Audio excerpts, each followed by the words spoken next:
अध्यक्ष महोदय, भाव फुलांना पायी उधळून आयुष्याचा कापूर जाळून तुझे सारखे करीन पूजन, गीत तुझे मी आई गाईन, शब्दोशब्दी अमृत ओतून, अशा माय मराठी केंद्रीय मंत्रिमंडळाने 3 ऑक्टोबर 2024 रोजी झालेल्या बैठकीमध्ये अभिजात भाषेचा दर्जा दिल्याबद्दल राज्यातल्या तमाम जनतेच्या वतीनं आणि जगभरातील मराठी भाषिकांच्या वतीनं मी माननीय पंतप्रधान नरेंद्र मोदी महोदयांचे मनपूर्वक आभार मानतो।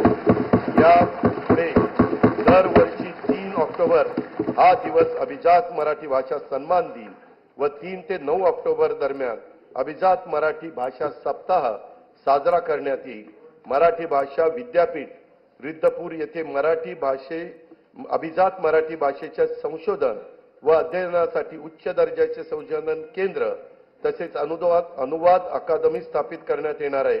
मराठी भाषेच्या संवर्धनासाठी कार्य करणाऱ्या संस्थांच्या माध्यमातून अभिजात मराठी भाषा विषयक उपक्रम राबवण्यात येणार आहेत।